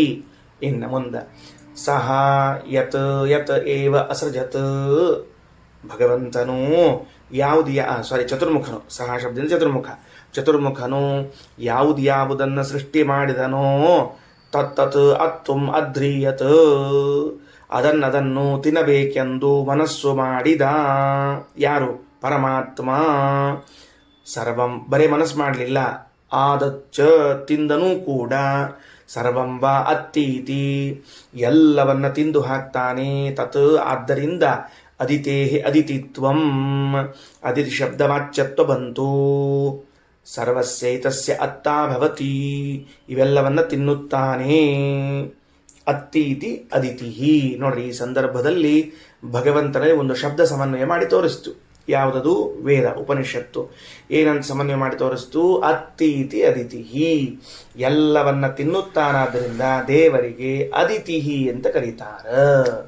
ಚಂದಾದ ಹೆಸರು, ಅದಿತಿ ಅನ್ನೋ ಹೆಸರು. ಭಗವಂತನಲ್ಲಿ ಸ್ತ್ರೀಲಿಂಗದ ಶಬ್ದಗಳನ್ನು ಸಮನ್ವಯ ಮಾಡಿ ತೋರಿಸ್ತದ ವೇದ. ಈಗ ನೋಡ್ರಿ, ಯಾವ ಪ್ರಕರಣದಲ್ಲಿ ಏನನ್ನು ಉಪಯೋಗಿಸಿಕೊಂಡು ಯಾವ ನಾಮವನ್ನು ಸಮನ್ವಯ ಮಾಡಿ ತೋರಿಸ್ತು ಉಪನಿಷತ್ತು? ಪ್ರಕರಣ ಭಗವಂತ ಬ್ರಹ್ಮದೇವರನ್ನು ಸೃಷ್ಟಿ ಮಾಡ್ತಾನೆ, ಬ್ರಹ್ಮದೇವರ ಮೂಲಕ ಸರ್ವವನ್ನು ಸೃಷ್ಟಿ ಮಾಡಲು ಹೇಳುತ್ತಾನೆ, ಅವರು ಸೃಷ್ಟಿಯನ್ನು ಮಾಡುತ್ತಾರೆ. ಸರಿನಾ? ಈ ವಿಷಯ ನಾವು ಪುರಾಣಗಳಲ್ಲಿ ಕೇಳಿದ್ದೇವೆ. ಪರಮಾತ್ಮನ ಸೃಷ್ಟಿ, ಬ್ರಹ್ಮದೇವರ ಸೃಷ್ಟಿ ಅಂತ.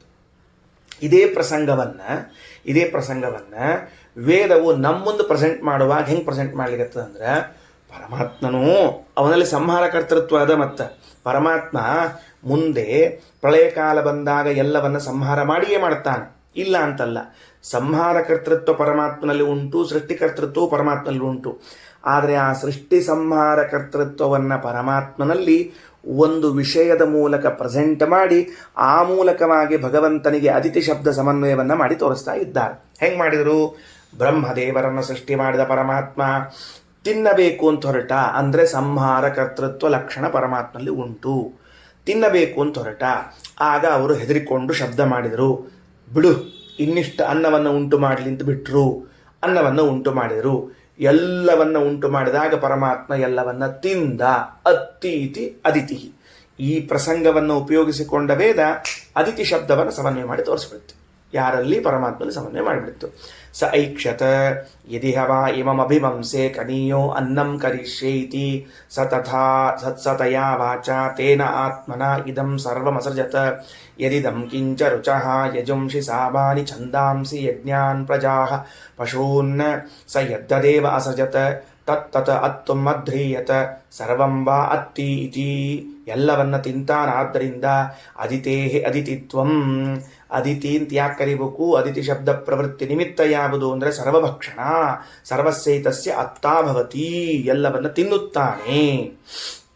ಸರ್ವಮಸ್ಯ ಅನ್ನಂ ಭವತಿ ಯಹ ಏವಂ ಏತಂ ಅದಿತೇಹಿ ಅದಿತಿತ್ವಂ ವೇದ. ಮತ್ತೊಂದು ಸ್ವಾರಸ್ಯ, ಹೀಗೆ ಭಗವಂತನು ಅದಿತಿ ನಾಮವನ್ನು ಉಳ್ಳವನಾಗಿದ್ದಾನೆ. ಅದಕ್ಕೆ ಕಾರಣ ಏನು ಅಂತ ತಿಳಿದುಕೊಂಡ್ರೆ ನಮಗೂ ಕೂಡ ಫಸ್ಟ್ ಕ್ಲಾಸ್ ಅನ್ನದ ಭೋಗ ಬರ್ತದ. ಚಂದ ಊಟ ಮಾಡಬಹುದು. ಭಗವಂತನನ್ನ ಅದಿತಿ ಅಂತ ತಿಳ್ಕೊಂಡು ಸ್ಮರಣೆ ಮಾಡ್ತಾ ಇದ್ರೆ ಒಳ್ಳೆ ಊಟ ಬರ್ತದ. ವಿಚಿತ್ರ ಏನು ಅಂದ್ರೆ, ನಾ ಕೆಲವ್ರ ಮನೆಗೆ ಹೋಗಿದ್ದೆ. ಕೆಲವ್ರ ಮನೆಗೇನು ಭಾಳ ಮಂದಿ ಮನೆಗೆ ಹೋಗಿರ್ತೀನಿ. ಅಲ್ಲಿ ಹೋದಾಗ ಅಡಿಗೆ ಮನೆಯಲ್ಲಿ ಕೆಲವರು ಅನ್ನಪೂರ್ಣೇಶ್ವರಿ ಅಂತ ಬರೆದಿರ್ತಾರೆ, ಕೆಲವರು ಅದಿತಿ ಹೆಸರು ಬರೆದಿದ್ರು. ಹಂಗೆ ಈ ಅದಿತಿ ಹೆಸರು ಯಾಕೆ ಬಂತಪ್ಪ ಇಲ್ಲಿ ಅಂತ ಕೆಲವ್ರ ಕಡೆಗೆ ನೋಡಿದ್ದೆ ನಾನು. ಈ ಅದಿತಿ ಯಾಕೆ ಬಂದು? ಪ್ರಾಯಶಃ ದೇವಮಾತಾ ಇರಬೇಕಕ್ಕೆ ಅದಿತಿ. ಎಲ್ಲರಿಗೂ ಚೊಲೋತ್ನೆ ಅಡಿಗೆ ಮಾಡಿ ಹಾಕ್ತಿರ್ಬಹುದೇನೋ ಅಂತ ಮೊದಲು. ಆಮೇಲೆ ಅರ್ಥ ಆದದ್ದೇನು ಅಂದರೆ, ಅದಿತಿ ಅಂತನ್ನೋದು ಪರಮಾತ್ಮನ ಹೆಸರು. ಸರ್ವಸ್ಯ ಅತ್ತ, ಅವನು ಎಲ್ಲವನ್ನು ತಿಂತಾನ ಅನ್ನೋದನ್ನು ಸ್ಮರಣೆ ಮಾಡಿದ್ರೆ ಸಮೃದ್ಧವಾದ ಭೋಜನ ಸಿಗುತ್ತದ ಅಂತ ಇದೇನೊಂದು ಉಪನಿಷತ್ನಲ್ಲಿ ಹೇಳಿದ್ದಿತ್ತು ನೋಡ್ರಿ. ಇದನ್ನ ಯಾರೋ ಹಿರಿಯರು ಹೇಳಿಕೊಟ್ಟಾರ. ಅದಕ್ಕೆ ಮನೆಯೊಳಗೆ, ಅಡಿಗೆ ಮನೆಯೊಳಗೆ ಅದಿತಿ ಅಂತ ಬರ್ಸಿಟ್ಬಿಟ್ಟಿದ್ರು ಅವರು. ಹಿಂಗೂ ಇರ್ತದ ಅಂತ ಅನ್ನೋದು ಗೊತ್ತಾಗಿದೆ ನೋಡ್ರಿ. ಉಪನಿಷತ್ತು ಹಿಂಗೂ ಪ್ರಭಾವ ಬೀರ್ತದ ಅಂತ ತಿಳ್ಕೊಂಡು ಹೇಳಿ. ಸರಿ, ಅದರಿಂದ ನಾವು ಭಗವಂತನನ್ನ ಅದಿತಿ ಅಂತ ತಿಳ್ಕೊಂಡ್ರೆ ನಮಗೂ ಕೂಡ ಅನ್ನ ಸಿಗುತ್ತದೆ. ಇಷ್ಟರ್ಥ. ಮುಂದೆ ಭಾಷ್ಯ. ಅಭಿಮಂಸೆ ಅಂತ ಶಬ್ದ ಬಂದದ. ಸ ಐಕ್ಷತ ಯದಿ ಹವ ಇಮಂ ಅಭಿಮಂಸೆ ಅಂತ. ಅಭಿಮಂಸೆ ಅನ್ನೋ ಶಬ್ದಕ್ಕೆ ಆಚಾರ್ಯ ಬರೀತಾರ ಲೀನಂ ಕರಿಷ್ಯೆ ಅಂದ್ರೆ ಹೊಟ್ಟೆಯಲ್ಲಿ ಹಾಕಿಕೊಂಡು ನುಂಗಿದರೆ ಅಂತ ಅರ್ಥ. ಅದಕ್ಕೆ ಲೀನಂ ಕರಿಷ್ಯೆ ಅಂದ್ರೆ ಲಯಗೊಳಿಸುವುದು ಅಂತ. ಅದಕ್ಕೆ ಆಚಾರ್ಯ ವಿವರಣೆ ಕೊಟ್ಟರು. ಅಲ್ರಿ, ಅಭಿಮಂಸೆ ಅನ್ನೋ ಶಬ್ದಕ್ಕೆ ಚತುರ್ಮುಖನನ್ನು ಲಯಗೊಳಿಸಿದರೆ, ಹೊಟ್ಟೆಯಲ್ಲಿ ಹಾಕ್ಕೊಂಡ್ರೆ ಅನ್ನೋ ಅರ್ಥ ಬರದ್ರಿ. ಈ ಅಭಿ ಉಪಸರ್ಗ ಪೂರ್ವಕ ಮಾಂಗ್ ಮಾನೆ ಎಂಬ ಧಾತು ಅದು. ಆ ಮಾನ ಅನ್ನೋ ಶಬ್ದಕ್ಕೆ ಲಯ ಅಂತ ಅನ್ನೋ ಅರ್ಥ ಎಲ್ಲಿಂದ ಬರಬೇಕು? ಈಗ ಮಾನ ಮರ್ಯಾದೆ ಅಂತ ಇರ್ತೀವಿ. ಮಾನ ಮರ್ಯಾದೆ ಅಂದರೆ ಮಾನ ಅನ್ನೋ ಶಬ್ದಕ್ಕೆ ಒಂದು ಅರ್ಥ ಬರ್ತದೆ. ಮತ್ತಿನ್ನು ಆ ಪ್ರಮಾಣ ಅಂತನ್ನುವಾಗ ಮಾನ ಶಬ್ದಕ್ಕೆ ಜ್ಞಾನ ಅಂತ ಅರ್ಥ ಬರ್ತದೆ. ಮಾನ ಮರ್ಯಾದೆ ಅನ್ನುವಲ್ಲಿ ಮಾನ ಶಬ್ದಕ್ಕೆ ಮರ್ಯಾದ ಅಂತ ಅರ್ಥ ಬಂದದ್ದದ. ಪ್ರಮಾಣ ಅಂತನ್ನುವಲ್ಲಿ ಮಾನ ಶಬ್ದಕ್ಕೆ ಜ್ಞಾನ ಅಂತ ಅರ್ಥ ಬಂದದ್ದದ. ಮಾನ ಅನ್ನೋ ಶಬ್ದಕ್ಕೆ ನಿರ್ಮಾಣ ಅಂತ ಅರ್ಥ ಇರಬಹುದು. ಈ ಮಾನ ಅನ್ನೋ ಶಬ್ದಕ್ಕೆ ಲಯ ಅನ್ನೋ ಅರ್ಥ ಎಲ್ಲಿಂದ ತಂದ್ರಿ ಅಂದರೆ ಅದಕ್ಕೆ ಕೋಶ ಹೇಳ್ತಾರೆ. ಏನಂತಾರೆ? ಮಾನಂ ಜ್ಞಾನಂ ಲಯಶ್ಚೈವ. ಮರ್ಯಾದಾ ಚೈವ ಕಥ್ಯತೆ ಉತ್ಪಾದನಂಚ ಸಂಖ್ಯಾನಂ ಬಲಂಚ ಕ್ವಚಿದುಚ್ಯತೆ. ನೋಡ್ರಿ ಎಷ್ಟು ಅರ್ಥದಲ್ಲಿ ಮಾನ ಶಬ್ದವನ್ನು ಬಳಸಲಾಗುತ್ತದೆ ಅಂತ ತಿಳ್ಕೊಳ್ರಿ. ಸರಿನಾ? ಮೊದಲನೇದ್ದು ಮಾನಂ ಅನ್ನೋ ಶಬ್ದಕ್ಕೆ ಜ್ಞಾನ, ಸಂಹಾರ, ಅಳತೆ. ಮರ್ಯಾದಾ ಅಂದ್ರೆ ಅಳತೆ ಅಂತ ಅರ್ಥ. ಉತ್ಪಾದನಾ ಅಂತಂದ್ರೆ ಸೃಷ್ಟಿ, ಉತ್ಪಾದನೆ ಮಾಡೋದು. ಗಣನ, ಸಂಖ್ಯಾನ ಅಂದರೆ ಎಣಿಸುವುದು. ಬಲ ಅಂತಂದ್ರೆ ಸಾಮರ್ಥ್ಯ ಅಂತ ಅರ್ಥ. ಇಷ್ಟೂ ಅರ್ಥಗಳು ಮಾಂಗ್ ಧಾತುವಿಗೆ ಬರ್ತದೆ. ಅಂತನ್ನುವಲ್ಲಿ ಅಭಿ ಉಪಸರ್ಗ ಪೂರ್ವಕ ಮಾಂಗ್ ಮಾನೆ ಅಂತ ಧಾತು ಅದ. ಆ ಮಾಂಗ್ ಮಾನ ಅಂತದಲ್ಲ, ಮಾನ ಶಬ್ದಕ್ಕೆ ಏನೇನು ಅರ್ಥ ಇಟ್ಕೋಬೇಕು ಅಂತ ತಿಳಿಸಿರ್ತಾರೆ ಶ್ರೀಮದಾಚಾರ್ಯರು. ಜ್ಞಾನ, ಲಯ, ಮರ್ಯಾದ, ಮರ್ಯಾದ ಅಂದ್ರೆ ಬಾರ್ಡರ್, ಸೀಮಾ, ಉತ್ಪಾದನ, ಗಣನ, ಬಲ, ಇಷ್ಟರ್ಥಗಳಲ್ಲಿ ಆ ಧಾತುವನ್ನು ಬಳಸಬೇಕಾದ್ದರಿಂದ ಅಭಿಮಂಸೆ ಅನ್ನೋ ಶಬ್ದಕ್ಕೆ ಲಯಂ ಕರಿಷ್ಯೆ, ಲೀನ ಮಾಡ್ತೀನಿ ಅಂತ ಅರ್ಥ ಮಾಡಿಕೊಳ್ಬೇಕು. ಯಾಕೆ ಹಿಂಗೆ ಹೇಳ್ಬೇಕಾದ್ರೆ ಶ್ರೀಮದಾಚಾರ್ಯರು ಅಂದ್ರೆ ಬೇರೆ ವ್ಯಾಖ್ಯಾನಕಾರರು ಅಭಿಮಂಸೆ ಅನ್ನೋ ಶಬ್ದಕ್ಕೆ ಹಿಂಸಿಸುತ್ತೇನೆ ಅಂತ ಅರ್ಥ ಬರೆದಾರೆ. ಒಂದು ವೇಳೆ ನಾ ಈ ಚತುರ್ಮುಖನಿಗೆ ಹಿಂಸಿಸಿಬಿಟ್ರೇ ಅಂತ ಬರೆದಾರೆ, ಆ ಅರ್ಥ ಅಲ್ಲ. ಒಂದು ವೇಳೆ ನಾನು ಈ ಇವರನ್ನ ಯಾರನ್ನ ಚತುರ್ಮುಖನನ್ನ ಲಯಗೊಳಿಸಿ ಬಿಟ್ಟರೆ, ತಿಂದು ಬಿಟ್ಟರೆ ಅಂತ ಅರ್ಥ ಮಾಡಬೇಕು. ಹಿಂಸಿಸಿದರೆ ಅಲ್ಲ, ಲಯಗೊಳಿಸಿದರೆ ಅಂತ ಅರ್ಥ ಮಾಡಬೇಕು. ಅದಕ್ಕಾಗಿ ಶ್ರೀಮದಾಚಾರ್ಯ ಹೀಗೆ ವ್ಯಾಖ್ಯಾನ ಮಾಡಬೇಕಾಯಿತು. ಇನ್ನು ಪ್ರಕಾಶಿಕ ಅಂತ ಒಂದು ಗ್ರಂಥ, ಸರಿನಾ? ಆ ಪ್ರಕಾಶಿಕ ಗ್ರಂಥದಲ್ಲಿ ಏನಂತಾರೆ? ವೇದಾಭಿಮಾನಿನ ಸರ್ವಾನ್ ತಥಾ ಯಜ್ಞಾಭಿಮಾನಿನಃ ಗಾಯತ್ರ್ಯಾಮಸೃಜತ್ ಬ್ರಹ್ಮ ಸ್ವಭಾರ್ಯಾಯಾಂ ಪ್ರಜಾಸ್ತಥಾ. ಇಲ್ಲಿ ರುಚಃ ಯಜುಂಸಿ ಸಾಮಾನಿ ಛಂದಾಂಸಿ ಯಜ್ಞಾನ್ ಅಂತ ಬಂದದ. ಅದಕ್ಕೆ ನಾ ಆವಾಗ ಹೇಳಿದೆ ಎಲ್ಲ ಅಭಿಮಾನಿ ದೇವತೆಗಳನ್ನು ತೆಗೆದುಕೊಳ್ಳಬೇಕು ಅಂತ, ಸರಿನಾ? ವೇದ ಅಭಿಮಾನಿನಃ ರುಚಃ ಯಜುಂಷಿ ಸಾಮಾನಿ ಎನ್ನುವಲ್ಲಿ ಋಗ್ವೇದ, ಯಜುರ್ವೇದ, ಸಾಮವೇದ ಅಂತ ಇಷ್ಟೇ ತಿಳಿದುಕೊಳ್ಳದೆ ಅದಕ್ಕೆ ಅಭಿಮಾನಿಗಳನ್ನು ತೆಗೆದುಕೊಳ್ಳ್ರಿ. ಸರಿ, ಮುಂದೆ ಛಂದಾಂಸಿ ಅಂತನ್ನೋ ಶಬ್ದಕ್ಕೆ ಛಂದೋಭಿಮಾನಿಗಳನ್ನು, ಯಜ್ಞಾನ್ ಅನ್ನೋ ಶಬ್ದಕ್ಕೆ ಯಜ್ಞಾಭಿಮಾನಿನಃ, ಯಜ್ಞಾಭಿಮಾನಿಗಳನ್ನು ತೆಗೆದುಕೊಳ್ಳ್ರಿ. ಛಂದಾಂಸಿ ಅನ್ನೋದಕ್ಕೆ ಅರ್ಥ ಬರದಿಲ್ಲ, ಶ್ರೀಮದಾಚಾರ್ಯರು ಅಂಡರ್ಸ್ಟುಡ್ ಅಂದ್ಬಿಟ್ಟಾರ ಅಷ್ಟೇ. ಅದನ್ನು ಎಲ್ಲಿ ಸೃಷ್ಟಿ ಮಾಡಿದ ಅಂದ್ರೆ ಗಾಯತ್ರ್ಯಾಂ ಅಸೃಜತ್ ಸ್ವಭಾರ್ಯಾಯಾಂ ಗಾಯತ್ರ್ಯಾಂ. ಸರಸ್ವತಿ ದೇವಿಗೆ ಮತ್ತೊಂದು ಹೆಸರು ಏನು? ಗಾಯತ್ರಿ ಅಂತ ಹೆಸರು. ನೋಡ್ರಿ ಎಷ್ಟು ಚಂದದ ಬಂತು ನೋಡ್ರಿ. ಗಾಯತ್ರ್ಯಾಂ ಬ್ರಹ್ಮ ಸ್ವಭಾರ್ಯಾಯಾಂ, ತನ್ನ ಭಾರ್ಯ ಎನಿಸಿರುವಂತಹ ಗಾಯತ್ರಿಯಲ್ಲಿ ಅಸೃಜತ್ ತಥಾ ಪ್ರಜಾ, ಪ್ರಜೆಗಳನ್ನು ಸೃಷ್ಟಿ ಮಾಡ್ತಾ ಇದ್ದಾರೆ.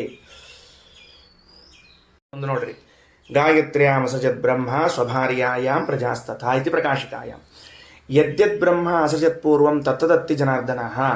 ಬ್ರಹ್ಮದೇವರು ಏನೇನು ಸೃಷ್ಟಿ ಮಾಡಿರೋ ಹಿಂದಕ್ಕೆ ಅದನ್ನೆಲ್ಲವನ್ನೂ ಕೂಡ ತಿಂದೇ ತಿಂತಾನೆ. ಹಿಂದಕ್ಕೆ ಅಂದ್ರೆ ಸೃಷ್ಟಿ ಕಾಲದಲ್ಲಿ ಅವ್ರು ಮಾಡ್ಯಾರ, ಪ್ರಳಯ ಕಾಲದಲ್ಲಿ ಇವ ತಿಂತಾನ ಅಂತ ಇಷ್ಟ ತಾತ್ಪರ್ಯ. ಅದಿತಿರ್ನಾಮ ತೇನಾಸೋ ಭಗವಾನ್ ಪುರುಷೋತ್ತಮ. ಅದರಿಂದ ಭಗವಂತನಿಗೆ ಅದಿತಿ ಎಂಬ ಹೆಸರು ಬಂದಿದೆ. ಸರಿ, ಉಪಾಸ್ತೆ ಯಃ ಪರಂ ದೇವಂ ಅತ್ತೀತಿ ಸರ್ವದಾ, ದೇವಂ ಏವಂ ಅತ್ತೀತಿ ಸರ್ವದಾ. ಯಾರು ಪರಂ ದೇವಂ ಪರಮಾತ್ಮನನ್ನು ಹಿಂಗೆ ಉಪಾಸನ ಮಾಡ್ತಾನೆ ಅಂತ ಅತ್ತಿ, ಸರ್ವದಾ ಅತ್ತಿ, ಯಾವಾಗಲೂ ಪ್ರಳಯ ಕಾಲ ತಿನ್ಕೋತಿರ್ತಾನವ ಅಂತ ತಿಳ್ಕೋತಾರೋ ಸ್ವಯೋಗ್ಯತಾನುಸಾರೇಣ ಸರ್ವಾತ್ವಾಸೌ ಭವತ್ಯುತ. ತನ್ನ ಯೋಗ್ಯತಾನುಸಾರವಾಗಿ ಎಲ್ಲ ಭಕ್ಷಣೆಯನ್ನು ಮಾಡ್ತಾನ. ಯಾರವರೆಲ್ಲ ಭಕ್ಷಣೆ ಮಾಡೋರು? ಬ್ರಹ್ಮರುದ್ರ ಸುಪರ್ಣಾನಾಂ ಸರ್ವಾತ್ರತ್ವಂ ವಿಶೇಷತಃ. ಬಹಳ ದೊಡ್ಡ ಮಾತು ಶ್ರೀಮದಾಚಾರ್ಯ ಹೇಳ್ತಾರೆ. ಭಗವಂತನು ಸರ್ವವನ್ನೂ ಭಕ್ಷಣೆ ಮಾಡುತ್ತಾನಾದ್ದರಿಂದ ಅವನಿಗೆ ಅದಿತಿ ಎಂಬ ನಾಮ ಇದೆ ಅಂತ ಉಪಾಸನೆ ಮಾಡಿ ಆ ರೂಪವನ್ನು ತಿನ್ನುವುದನ್ನು ಸಾಕ್ಷಾತ್ಕಾರ ಮಾಡಿಕೊಳ್ಳುತ್ತಾರೆ ಚತುರ್ಮುಖ, ವಾಯು, ರುದ್ರ, ಗರುಡ, ಶೇಷ. ಈ 5 ಜನ, ಇವರಿಗೆ ಸರ್ವ ಅತೃತ್ವ ಉಂಟು. ಇವರ 5 ದೇವತೆಗಳು ಎಲ್ಲವನ್ನು ತಿಂದು ಹಾಕ್ತಾರೆ. ಪ್ರಾಗೇಣ ಅತೃತ್ವಂ ಇಂದ್ರಾದೇಹೆ. ಪ್ರಾಯಶಃ ಸರ್ವಾತೃತ್ವ ಇಂದ್ರಕಾಮ ಚಂದ್ರ ಸೂರ್ಯರಿಗೆ ಹೇಳಬೇಕೋ ಏನೋ, ಅಂದ್ರೆ ಅಷ್ಟಿಲ್ಲ ಅಂತ ತಾತ್ಪರ್ಯ. ಅದಕ್ಕೆ ರುದ್ರದೇವರಂತೆ, ಗರುಡದೇವರಂತೆ, ಶೇಷದೇವರಂತೆ ಸರ್ವ ಅತೃತ್ವ ಇಂದ್ರಕಾಮರಿಗೆ ಇಲ್ಲ. ಅದಕ್ಕೆ ಪ್ರಾಯೇಣ ಅತೃತ್ವಂ ಇಂದ್ರಾದಿ. ಮತ್ತೀಗ ನಮ್ದು ಕಥೆ ಏನ್ರಿ? ನಾವು ಇದ್ದೀವಿ, ಯಾರೋ ಕೆಲವರು ಪಾಠಕ್ಕೆ ಕೂತಾಗ ಭಾಳ ಉತ್ಸಾಹದಲ್ಲಿ ಆಚಾರ ಮತ್ತು ನಾ ಹಿಂಗೆ ಉಪಾಸನೆ ಮಾಡಿದ್ರೆ ಏನಾಗ್ತದೆ ಅಂತ ತಿಳ್ಕೊಂಡಂದ್ರೆ, ಅಪ್ಪ ನೀ ಮಾಡ್ಲಿಕ್ಕೆ ಹೋಗಬೇಡ. ಮೊದಲನೇದ್ದು ನಿಂಗೆ ಮಾಡ್ಲಿಕ್ಕೆ ಹೇಳಿದ ಸಚ್ಚಿದಾನಂದ ಆತ್ಮ ಅಷ್ಟೇ ಮಾಡು. ಆದರೂ ಕೆಲವರಿಗೆ ಸ್ವಲ್ಪ ಕುತೂಹಲ ಜಾಸ್ತಿಯಾಗಿ ಮಾಡ್ತೀನಿ ಅಂತಂದ್ರೆ ಮಾಡು, ಏನಾಗ್ತದೆ? ಅನ್ಯೇಷಾಂ ದರ್ಶನಾಧಿಕಂ. ಕೆಲವರಿಗೆ ಭಾಳ ಭಾಳ ಪದಾರ್ಥಗಳ ದರ್ಶನ ಆಗ್ತದ. ಬಹುಲಸ್ಯ ಇತಿ ಯೋಗ್ಯತ್ವ ಭೇದಾತ್ ಅತೃತ್ವಮಿಷ್ಯತೆ. ಅನ್ಯೇಷಾಂ ಬಹುಲಸ್ಯ ದರ್ಶನಾಧಿಕಂ. ಹೆಂಗದ ಅಂದರೆ ಹಿಂಗೆ ಇಟ್ಕೋಣಂತೆ. ಉದಾಹರಣೆಗೆ ನಾವೆಲ್ಲ ದೇವರನ್ನು ಅದಿತಿ ಅಂತ ಚಿಂತನೆ ಮಾಡಿದ್ವಿ ಅಂತ ಇಟ್ಕೊಳ್ರಿ. ದೇವರೆಲ್ಲ ತಿಂತಾನಪ್ಪ ಅಂತ ಹಿಂಗೆ ನೆನಪು ಮಾಡಿಕೊಂಡು ಸ್ಮರಣೆ ಮಾಡಿಕೊಂಡ್ವಿ. ನಮಗಂತೂ ಎಲ್ಲ ತಿನ್ಲಿಕ್ಕೆ ಆಗಂಗಿಲ್ಲ. ಯಾರಿಗೆ ಗೊತ್ತು?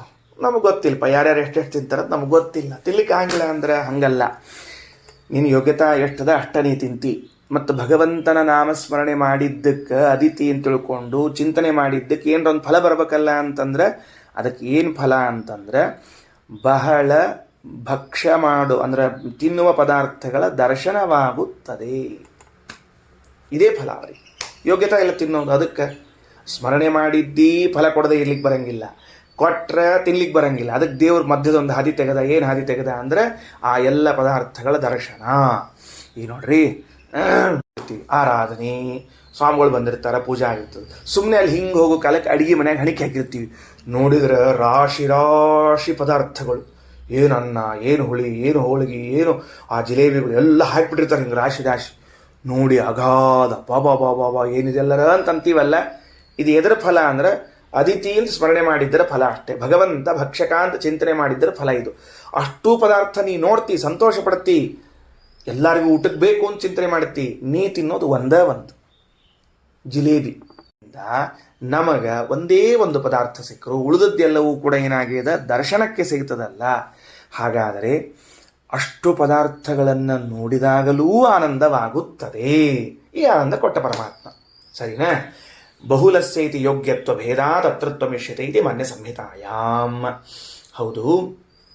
ಈಗ ನಾವು ಹೆಂಗೆ ಚಿಂತನೆ ಮಾಡಬೇಕು, ದೇವ್ರ ಹೆಂಗೆ ಚಿಂತನೆ ಮಾಡಬೇಕು ಅಂದ್ರೆ ಆಚಾರ ಅಂತಾರ, ಆತ್ಮನೋ ಯಾದೃಶಾ ಭೋಗಾ ಭೋಕ್ತುಂ ಯೋಗ್ಯಾ ಹಿ ತಾದೃಶಾನ್ ಭೋಕ್ತಾ ವಿಷ್ಣುರಿತಿ ಧ್ಯಾಯೇತ್ ಸರ್ವಾತ್ರತ್ವಂ ಹರೇ ಸ್ಮರೇತ್ ದೇವತಾನಂಚ ಸರ್ವೇಷಾಂ ಸರ್ವಾರ್ತಿ ಧ್ಯಾನಮಿಷ್ಯತೆ ಇತಿ ಪ್ರವೃತ್ತೆ. ಸೂತ್ರಪ್ರಾಯವಾದ ಒಂದು ಮಾತು ಹೇಳಿಬಿಡ್ತಾರೆ. ಯಾದೃಶೋ ಭೋಗಾ ಆತ್ಮನಃ ಭೋಕ್ತುಂ ಯೋಗ್ಯಾ.